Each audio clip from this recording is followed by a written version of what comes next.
We believe the submission against Israel to the International Court of Justice distracts the world from all of these important efforts. And moreover, the charge of genocide is meritless. U.S. Secretary of State Antony Blinken made those comments today during his fourth visit to the Middle East since the start of the Israel-Hamas war in October. His remarks come as South Africa prepares to bring a case to the International Court of Justice later this week, accusing Israel of genocide in Gaza. Israel strongly denies that accusation, and the country's ambassador to Canada, Iddo Moed, is with me live now in studio. Ambassador, pleasure to welcome you back to our studio. Thank you for making the time. Thank you for having me. I want to start with the case at the ICJ, and I fully expect and understand that Israel will deny that accusation and defend itself against it. But I wanted to ask, if the court does deliver an interim injunction, the case around genocide could take years, but an interim injunction which has a lower evidentiary bar that essentially orders Israel to cease fighting, would Israel heed that injunction? Well, let's start with the accusation itself. It's preposterous, it's ridiculous, and the fact that we reject it so fully, it's because it's such a it's not founded on any legal basis or factual basis. It has no merit whatsoever, and actually it's a political use of an international convention that was, cynically enough, is used when it was actually based on the Holocaust that happens to the Jewish people. So there is no foundation for it, and we believe that the court also will see that very quickly because of the fact that Israel is doing its utmost to make sure that people stay out of harm's way. When we look at the concept of genocide, we have to understand that it means that not only having the intent, but in action, working towards destroying a group of people and so on, does not apply in this case in any way whatsoever. We are fighting against Hamas, terrorist organization that is guilty of war crimes, crimes against humanity, and even genocide. And the fact that it's supported in this effort by South Africa makes, I think, South Africa in a way complicit in these crimes. What we are doing is making sure that those who are not involved, those who are not part of the Hamas terrorist organization, are staying out of harm's way. We made it very clear from the outset. We made very clear what our intentions were. We said very clearly, Israel intends to destroy the capability of Hamas to target Israelis. We are out there to destroy the regime of Hamas, and we want to have our hostages back.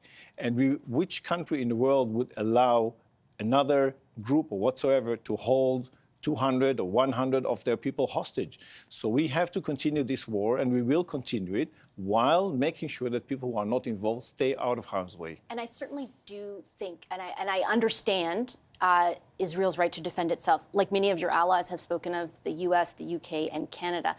But I respectfully ask you, can two things be true at the same time? I understand that you're saying that Israel will do all it and is doing all it can to prevent the loss of civilian life. But when people see the images that they are seeing and the scale of death, 23,000 people, according to the health ministry there, 60,000 people as of today who have been wounded. Can you understand how they would be asking, while still holding Hamas to account, also be asking questions about your country's conduct? Questions are fine. Israel is part of the international community. We have no problem. We're working in fully transparency when it comes to humanitarian aid to the Gaza Strip. We have a special military unit called COGAT, C-O-G-A-T. They are working together on a daily basis with the United Nations, with other international partners, to make sure that as much as possible international aid is going into the Gaza Strip. This is our responsibility according to international humanitarian law, and this is exactly what we are doing. Then why are so many civilians dying? We have to ask that to those who are responsible for it, because we know that Hamas holds its civilians in harm's way. They've stated that they put them in harm's way because that's their sacrifice to attain their goal, which is to destroy the state of Israel. So they force their people to stay where they are. They don't allow them to move out of it. They instill their rockets, their missiles, their weapons depot underneath the refugee camps. When we are now working to uncover the tunnels, the huge extent of tunnels, more than 500 kilometers of them, running underneath the Gaza Strip, It's an enormous network that was built at the cost of the livelihood of the people living above the ground. These are the Palestinians. So Hamas was actually exploiting the international community to create a war machine. Now, we are trying very carefully to fight this war machine, to dismantle it so that it will not threaten Israel anymore. And we are doing that very meticulously, very slowly. There are a lot of victims. We know that. This is a war. And in war, also in international law, we accept the fact that sometimes people die. We know that. We try to do as much as possible to avoid that. We actually protect with our tanks the movement of people from the northern part of Gaza to the southern part, so that Hamas will not shoot at them and force them to stay in place. And certainly the genesis of my question is not to excuse Hamas, but does Hamas's culpability here relieve Israel of any agency? I think that's the question. And it's not just me asking, right? It's Antony Blinken, the Secretary of State today, who said that the death toll is, quote, far too high. David Cameron, the former Prime Minister of the UK and the Foreign Affairs Minister there today, also testifying that he is worried Israel has contravened international law. So that concern exists. Let me be clear. Any victim, Israeli or Palestinian, is too many. We know that. We've been forced to enter a war. It's not a choice that we have. We have a terrorist organization, a genocidal terrorist organization, who has vowed to destroy the state of Israel. And if they are let to do it, they will do it again and again and again. So we cannot stop this fight. We are, however, working very closely with all international partners to make sure that as many people stay out of harm's way. So we understand when people are talking about too many, because there are too many. That's the fact. But what can we do when we are fighting a war against a terrorist organization that instills itself within the civilian population, that doesn't carry any uniform, that tries to do anything possible to make sure that civilians are hurt?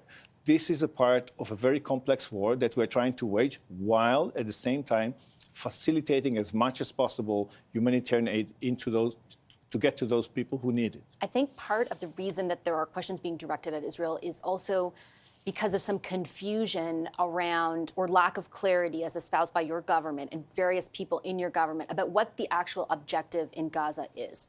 Because while you're talking about eradicating Hamas, other ministers within the government, for example, the finance minister, said that Israel must control the territory in the Gaza Strip and significantly reduce the number of Palestinian residents. He suggested that the removal of around 90% of Gaza's residents would help achieve his goal. Israel's Jerusalem Affairs and Heritage Minister said in early November that dropping a nuclear weapon on the Gaza Strip is an option. It was rebuked by the Prime Minister at the time, but he still said it. He also maintained that there are no non-combatants in Gaza, adding that providing humanitarian aid at that point to the Strip would constitute a failure. Your opponents are using those statements to buoy the argument that what Israel is doing in Gaza contravenes international law, and that your objective is not simply to eradicate Hamas, but to, eradicate the population of Gaza. Mm-hmm. Can you respond to that? So we have to be judged by our deeds, by the facts on the ground. This is what counts. Lives of people count. And this is what we know. This is what we're trying to avoid, to have as minimum as possible people lose their lives on both sides. And so we have to liberate the Gaza Strip from Hamas. We have to make sure that the people there have a safe future. But at the moment, we are fighting a terrorist organization. When we are doing that, when you look at the actions of the military in Israel, the Israeli Defense Forces, you see how meticulous they are acting. They are informing the population exactly when they are going to target areas and what they are going to do. And so even if we pay operational price, tactical price for it, we understand that this is a part of the most complex combat any army had to wage in history, I think. But is your objective to take over Gaza, to be blunt? Is it to eradicate the population Our there? objective is to restore security for the Israeli people. We have no claims over the Gaza Strip. We left that area in 2005.